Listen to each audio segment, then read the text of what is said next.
So today's video is brought to you by a donation from Ancient Melanin. He wanted to know, where do white people come from? Now, there have been many theories out there, such as the out of Africa theory. Then we have the Nation of Islam's theory that white people and Jews were created by an evil scientist called Yaqub.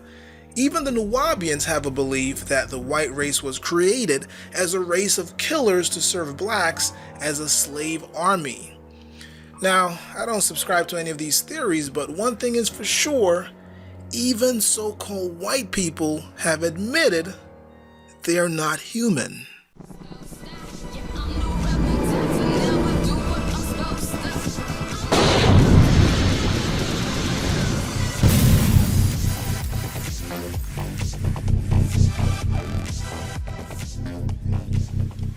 Now, before I answer the question, where do white people come from, we first have to look at some very significant differences between Caucasians and Aboriginals, such as so-called African and the so-called Native American. Now, Caucasians have a sulfur-based anatomy. Look at this article. It says, melanated skin is made of selenium-enriched melanin.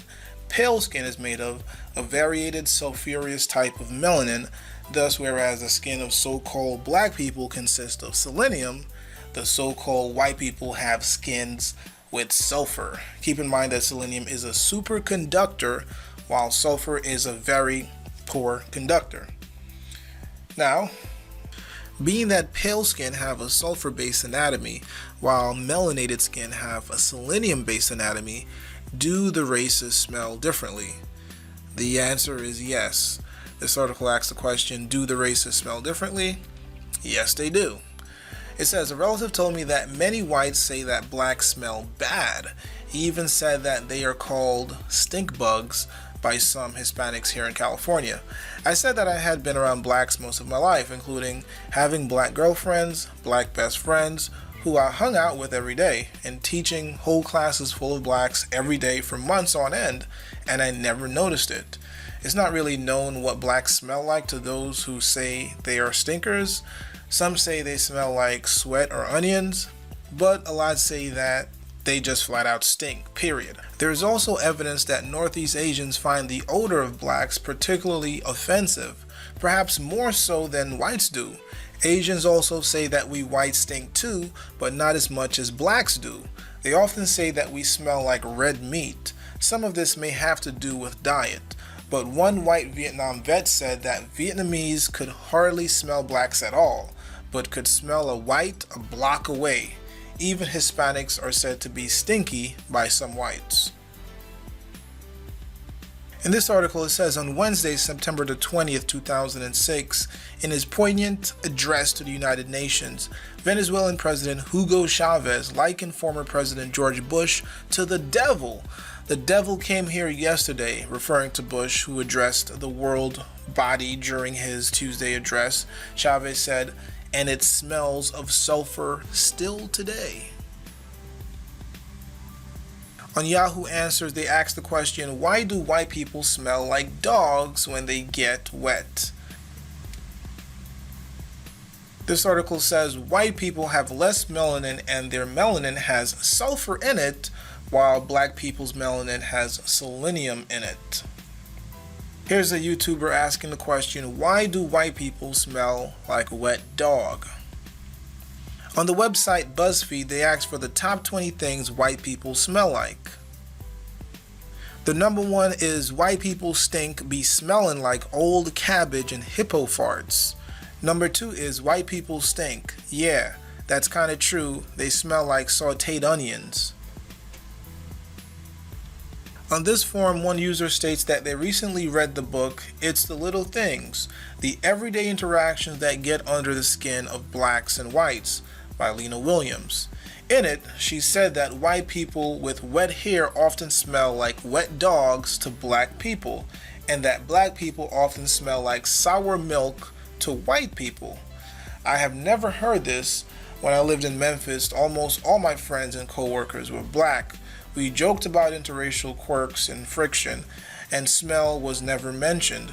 I have never been reminded of sour milk by a black person's smell. However, it seems that many people do experience this phenomenon. Why do you think someone might have a certain aroma to a person of a different race? How often does this happen? I once heard that Westerners smell bad to Asians because of all the meat in our diet, which makes sense. Now here's that book. It's the little things, the everyday interactions that get under the skin of blacks and whites. And then we have the book, Why Do White People Smell Like Wet Dogs When They Come Out of the Rain? Now let's talk about the Neanderthal DNA. In this section, I'm going to talk about the fact that only Europeans and Asians have Neanderthal DNA, while melanated people do not. This article is titled, DNA Proof of Racial Differences, More Facts Come to Light. It says here, the fact that modern Europeans are part Neanderthal explains racial differences. Black Africans have no DNA from Neanderthals. It appears that Australian Aborigines do not have any Neanderthal DNA either, so they are also archaic Homo sapiens from Africa. DailyMail.com states Europeans are closer to Neanderthals than Africans are. Discovery News states all non-Africans part Neanderthal, genetics confirm. International Business Times states Neanderthal DNA by race. Asians have closer link from multiple breeding events, studies say. They go on to say that if your heritage is non-African, you are part Neanderthal, according to a new study in the July issue of Molecular Biology and Evolution. Now let's talk about the Rh negative blood. Now in this section, I'm going to be speaking about the fact that the majority of Europeans have Rh negative blood, especially your celebrities, your politicians, and oligarchs, while on the other hand, less than 1% of people of African descent have Rh negative blood. Now Rh stands for rhesus monkey factor, and the rhesus is a very small monkey from India that has managed to get his DNA directly into 93% of all living humans on planet Earth. Then we have blood types. We have type O, type A, type B, and type AB. Now, type O can donate to type O, A, B, as well as AB. But there's only one blood type that can donate to type O, and that's type O. So this is really strange because I've always been told that we're all the same, we're all human, we all have the same common ancestor. Well, how do you explain this? How do you explain the fact that we don't have the same blood type? Now, the American Indians are virtually all type O. We're talking about the Bororo Indians from Brazil, the Inca Indians from Peru, the Shampan Indians from India. Now, people with type O blood need to eat animal proteins, whereas people with other blood types are recommended to be vegetarian. Now, here are some traits of people that have Rh negative blood.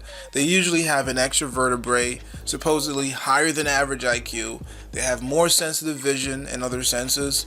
They have a lower body temperature, higher blood pressure, increased occurrences of psychic and intuitive abilities.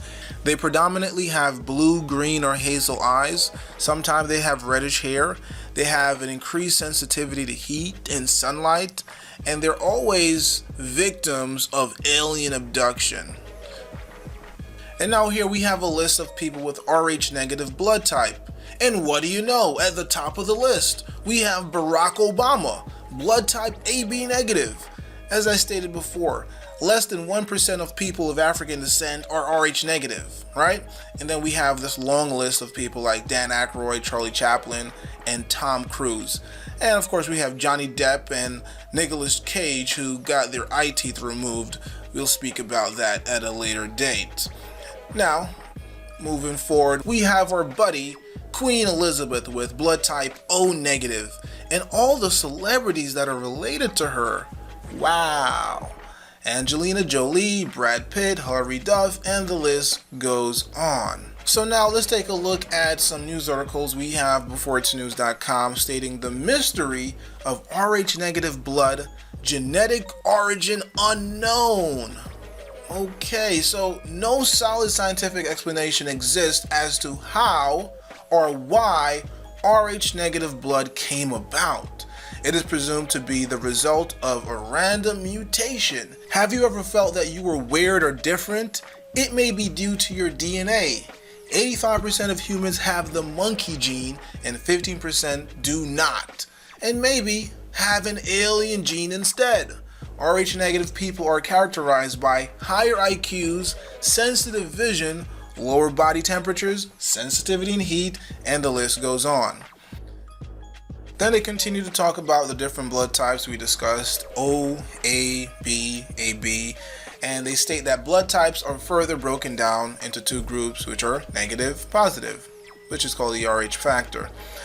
Then they claim there is some evidence that suggests the Rh negative blood group may have appeared about 35,000 years ago, and the appearance was regional and seemed to originally be connected with certain groups or tribes of people. Now they state that northern Spain and southern France is where you can find some of the highest concentration of the Rh negative factor in the Basque people. Another original group were the Eastern Oriental Jews. In general, about 40 to 45% of Europeans have the Rh negative group. Only about 3% of African descent and about 1% of Asian or Native American descendant has the Rh negative group. Due to the larger European numbers, it's a safe bet that was where it was introduced into the human genetic code. Could this be also where the Caucasian was introduced? Is the introduction of Caucasian related to the Rh negative blood factor? They continue by saying if the Rh negative factor is a normal presentation of blood, then why is there a problem when a mother of a Rh negative blood group gives birth to a Rh positive blood group baby? This hemolytic disease, actually an allergic reaction, can cause death when the two different blood groups are mingled during pregnancy. When the antigenic substances attack the negative blood group, it can destroy the blood cells. So why does the human body produce antigens to this blood group? Is the blood group alien? Now let's take a look at this article. It says the mystery of the Rh negative blood. Pretty much going to say the same thing, but let's read it anyway. Genetic mapping helps to show that a mutation from Rh positive to Rh negative occurred somewhere in the Basque area of Europe, maybe as much as 40,000 years ago. Now, they go on to say that those with Rh negative blood produce a rabbit serum that agglutinates the red blood cells that are found amongst those with Rh positive blood types. And therefore, one with Rh negative blood cannot receive blood from Rh positive donors. In this regard, that which is an unnatural mutation and genetic defect, Rh negative, cannot receive that which is most natural to human creation, Rh positive.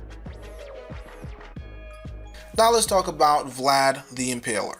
Now, Vlad the Impaler was born in Sighisoara, Transylvania, north of Wallachia, which is now modern-day Romania, during the Dark Ages in 1431. Vlad, his father, was a member of the Order of the Dragon, a group who were supposed to protect Christianity. Now, Romania was actually the current-day resurrection of ancient Rome, and the dragon of that order carries with it some serious significance. The name Dracul itself stands for dragon, and young Vlad, being eager to honor his successful father, took on the name of Dracula, which stands for son of the dragon. Side note, the word Drake also means dragon, but I digress. Now, during his short reign of just 6 years, he managed to kill 1 in every 8 people of Transylvania for the very slightest infractions, such as a glance or a single word he didn't like, amassing a kill total of more than 100,000 in just 6 years. This breaks down to about 45 people every day, 7 days a week. Now, his dungeons revealed a spawn of terrifying inventions of torture, but in the end of every sentence, the ultimate completion of his enemies' lives were always the same: by ramming a 5-foot diameter sharpened stake up through their ass and out of their chest, neck, or mouth. The grounds of Bran Castle were always strewn with rotting corpses in differing levels of decay on these very tall stakes. Now, besides personally enjoying the entire experience of someone's intensely brutal torture and death, Vlad also drank blood on a regular basis with meals. He also enjoyed very much dipping his bread in warm blood and eating it with his dinner, of which is widely known about the most bloodthirsty ruler of all time in Romanian history. Now, many of the authors down through the years have presented very good evidence that Vlad suffered from porphyria, and by drinking the blood of his victims, he maintained a much greater health, as the copper and iron enzymes fed his tissues with a greater supply of oxygen than his own blood could provide. So compelling is the evidence that the Proceeds of the Royal Society of Medicine published a paper called Porphyria and the Etiology of Werewolves, where they show, due to the lack of medical knowledge in the Middle Ages, legends such as Count Dracula and werewolves were due to this extraordinary condition. They also explain how sunlight is a severe danger to those sufferers, as it can leave a face physically disfigured from very little exposure, explaining why vampires may avoid sunlight. Now, porphyria is a disease that causes the affected person to be oversensitive to sunlight, to be extremely allergic to garlic, and have gums that resemble fangs. It is perhaps the disease that is the basis of the creation of fictional characters that we have come to call vampires. Porphyria is a genetic disorder which is very rare. And here we have Vlad the Impaler. Ain't he a handsome fella? Look at that smile. Look at those dimples. Look at those teeth. So symmetrical. And here again we have Vlad the Impaler just having a little lunch, hanging out with a couple of his friends, drinking a little blood with some bread. Nothing special. And then here we have the family tree. What do you know? They all have the same common ancestor, Vlad the Impaler.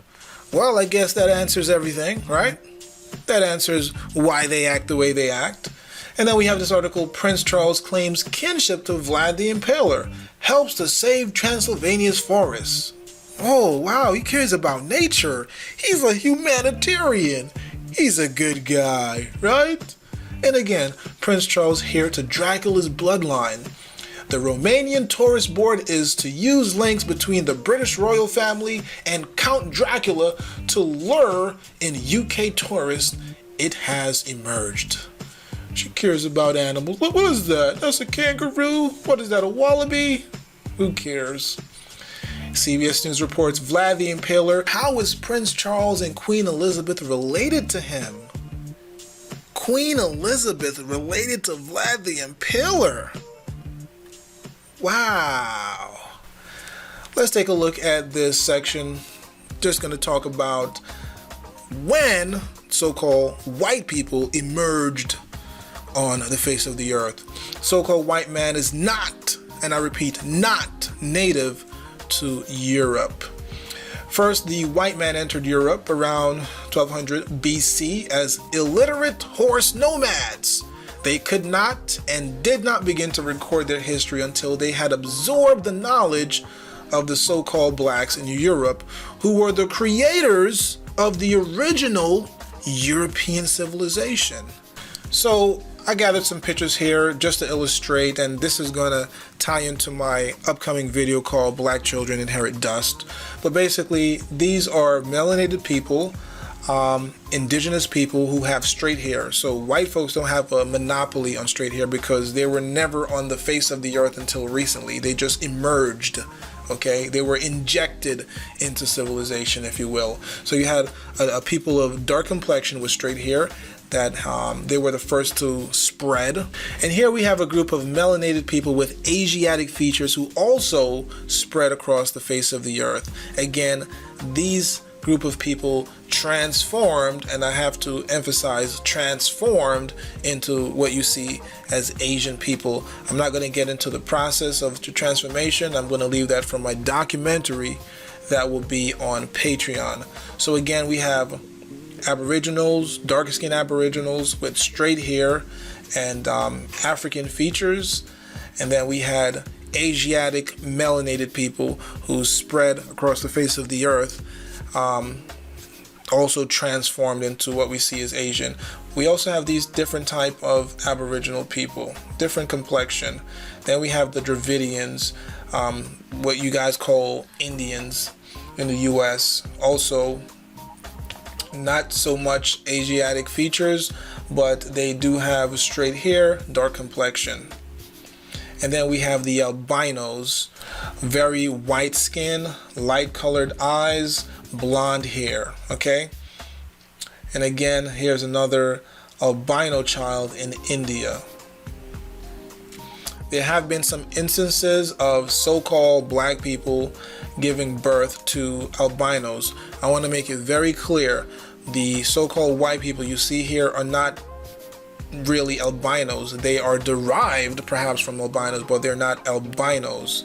Again, we're gonna go into where white people come from towards the end of the video, so bear with me. So again, we look at the history of Europe. We see that there was a black Jesus Christ in Europe, okay, painted. We had statues of blackamoors in Europe.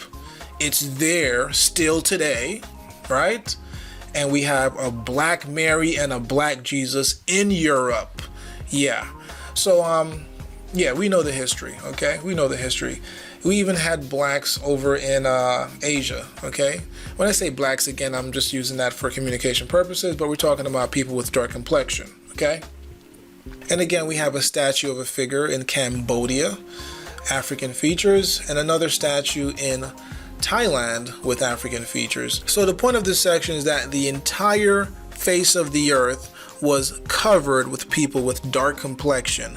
White people were not on the face of the earth. They just arrived recently. So-called black people, so-called Indians, so-called Aboriginals were in Europe, were in Asia. They were all over. Let's get that clear. Now I'm going to elaborate further on this particular topic in my upcoming video called Black Children Inherit Dust. Now let's go into some further research. I want you to get some books that will help you understand further where white people come from. We're going to look at the book Gods of Eden. We're going to have to get the book Everything You Know Is Wrong, Book 1, Human Origins. We're going to also have to get the book Slave Species of the God, The Secret History of the Anunnaki and Their Mission on Earth. Also going to have to look at the book Forbidden Archaeology, The Hidden History of the Human Race. Also going to have to get the book Children of the Matrix, How an Interdimensional Race Has Controlled the World for Thousands of Years and Still Does. Then we must also get the book Missing 411. Then, of course, The Mysterious Origins of Hybrid Man, Crossbreeding, and the Unexpected Family Tree of Humanity. Also have to get the book, and I mean have to get the book Genesis Revisited. That is a must. You can also check out this video on YouTube by a YouTuber named The Crazy German. He blatantly just came out and said, look, have to admit, white people are not human, okay? And he's a white dude, he's a German. He did 46 videos on just that one topic. Pretty much his entire channel is about white people not being human. So don't have to take my word for it, you can take his word for it. Or if you don't want to take his word for it, you can take it from a college professor that claims that black people are the only race that are 100% pure humans. So again, don't have to take my word for it, I'm a fool, I'm an idiot. You can take it from a college professor. Or you can just look up any of those books that I just named, and the proof is in the pudding. Now, once you check out a couple movies, this movie you have to check out. Dracula Untold. Must watch that video. Then you must check out the movie Rosemary's Baby. And then finally, I want you to check out The Village of the Damned. These white folks are telling you where they came from. They're giving you small portions of their history. Some of it you have to filter out. Even in these books, you have to filter out the misinformation and the rubbish. But within the rubbish is the gem, is what you're looking for.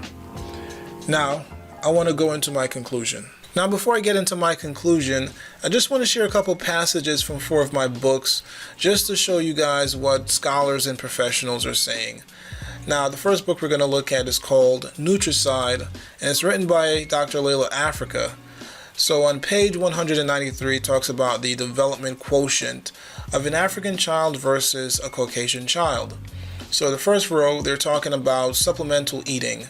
So for an African child, that would be bananas, yams, squash, and pawpaw. These are alkaline foods, whereas a Caucasian will be eating meat, cereal. These are acidic foods. Now, the next row, it talks about how an African child greets his or her parents versus how a Caucasian child greets his or her parents. So for an African child, that would be the use of musical voice, sounds, clapping the hands, lifting arms, and smiling, whereas a Caucasian child would be mocking the play of wolves, which would be embracing, hugging, which is used to kill a prey, kissing, which is imitating eating a prey, or lapping blood, which would be like tongue kissing. When it comes to toys, African children are using musical, radionic fruits, berries, plants, stuffed animals, whereas the Caucasian is using hunting type spiritual devices, guns, hammers, mathematical. For the African child, when it comes to faces, family, and environment, for the Caucasian child, face to face while sitting with parent. Now, when it comes to beating for the African child, none. The child is too young to understand the purpose. Only 14 months or older. But when it comes to the Caucasian child, when it comes to beating, the parents are slapping the infants. Now, when it comes to food for the African child, that would be raw grape or orange juice powder herb at 3 months. No digestive problems. When it comes to the Caucasian child, when it comes to food, mostly cooked or raw cereal, pastry, cow's milk. And then the child will have indigestion, burping, drooling, nose dripping, mucus, requires patting on the back after feeding to relieve indigestion. Okay, and for the African child, when it comes to sensor motor and psychomotor skills, 12 months or less indicates hunger and sound, cooing and whimper. For the Caucasian child, 2 to 3 years or more, the child will cry to indicate they have an issue. Now let's look at the book African Holistic Health. This is page 303. This is a lot of differences here. You could pretty much just take a look at it, but everything is pretty much different. From the blood, the liver, the hair, alcohol, eyes, nose, everything is different here. And on page 304, they go even further, talk about the voice, the ears, the stomach, the sexual parts. The list goes on. Many differences here. On page 511, it talks about the European defeating ancient Africa with diseases. And, he kind of goes in on the different diseases that the so-called European, brought to Africa. Now, this book is titled African People and European Holidays, A Mental Genocide by Ishaka Musa Barashango. And I'm going to actually read this part here because, again, this is going to tie into my conclusion. At their first Thanksgiving celebration in 1621, there was only 6 or 7 sane people left in the whole Pilgrim colony. The rest were mentally deranged. In other words, putting it into modern everyday language, the bulk of them were just plain crazy. Pilgrim cannibalism. Captain John Smith wrote, So great was our famine that a savage we slew and buried. The poorer sort took him up again and ate him, and so did divers. Once another's boiled and stewed with herbs, and one amongst the rest did kill his wife, powdered her, and had eaten part of her. This is from the book, The General History of Virginia, 4th book, page 294. Okay? And now I want to look at the book, Everything You Know Is Wrong, and that's written by Lloyd Pye. I'm going to actually read this part here. It's very important. It says in part 2, we have learned that after 4 million years of supposed evolution, the ultimate distillation of pre-human development was the heavy-boned, massively muscled, rather dim-witted brutes called Neanderthals, who apart from upright posture, bear no physical relationship to modern humans. Very important. That means there is no legitimate way to connect humanity to Earth's remote past. That means Darwinism does not, cannot, and never will explain how mankind got here. This is a powerful statement most scientists would prefer the general public never hear, much less understand. Also realize that it opens some unusual avenues of inquiry along very non-traditional lines. For example, if humanity did not evolve here on Earth, how on earth did we get here? And if Neanderthals and early hominid types are the true native population on planet Earth, why and how and when did all of them go extinct? Better yet, did all of them go extinct? This is where the hominids come in. Now we're going to look at the last book that I want to reference. And this is the book, African People and European Holidays and Mental Genocide, page 28 to 29. Alright, so it says the Scythian disease. It says in the capitalized sketch of the Scythians, who were the progeny of the white Cro-Magnon and the ancestors of Hitler's Aryan race, we are presenting a case study of the manifest abysmal gap between the African and the Caucasian who later invaded and inhabited East, West, Central, and Southern Europe, with the hope that you will not accuse us of being racial bigots teaching hatred. We are basing the following remarks on one white man's view of his own ancestry, a Greek geographer and historian of the 5th century BCE named Herodotus. The Scythians were a branch of the Caucasian race from the far northeast of the Asian continent and parts of northern Europe. They referred to themselves as being the youngest of all the nations in the ancient world, having emerged on the scene somewhere between 2000 to 1500 BCE. According to one Scythian tradition, they descended from a cave-dwelling viper woman, a horrid creature with the head and torso of a woman from the waist up and the venom-laden body of a snake from the buttocks down. It's really weird that out of all the words that could have a typo, he had a typo with the word snake. It's ridiculous. But it says shake there, but it's supposed to be snake.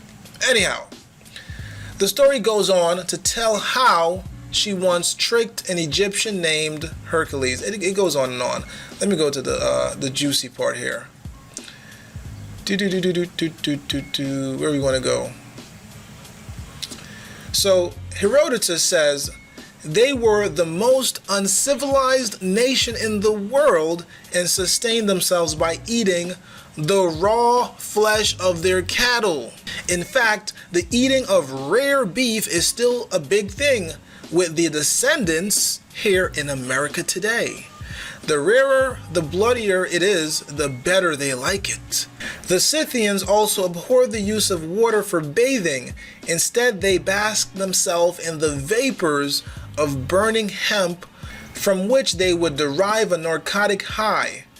Herodotus further depicts them as violent, warlike nomads devoid in the science of agriculture who traveled and lived in wagons.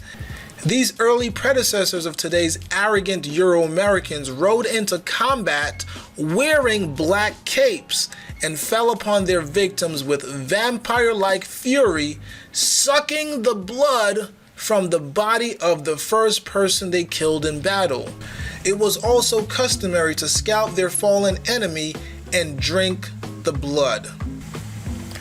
Alright, so my personal opinion on where white people came from, based on the information that I have in this video, and information that I didn't even bother to put in the video.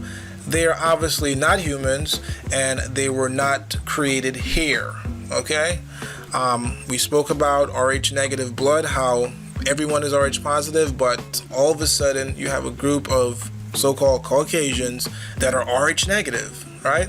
We talk about their common ancestors being Neanderthals. We talk about their makeup, their anatomy being sulfur-based. We talk about Vlad the Impaler. We've just spoken about the Scythians. Obviously, their ancestors were hybrids. They were reptilians. They were savages, okay? They know this, and this is why, you try to talk to white folks about their ancestors. They say we're all humans. They say they came from Africa. No, you didn't come from Africa, okay? Again, we can look at the book African Holistic Health. It talks about the differences between blacks and whites. And again, I'm just using that term, but you know what I mean. But Europeans and Aboriginals is completely different, okay? The diet, the phenotypes, the physiology, completely different. We spoke about what traits that Rh negative people have. I mean, the list goes on. Again, I have more information. I have video footage. I have news articles. I didn't even bother to include in this video because then it would be like a 2-hour video. That would be overkill. So that's my conclusion. Leave a comment below. Let me know what you think. Be sure to like and subscribe. Until next time, Conspiracy Dude.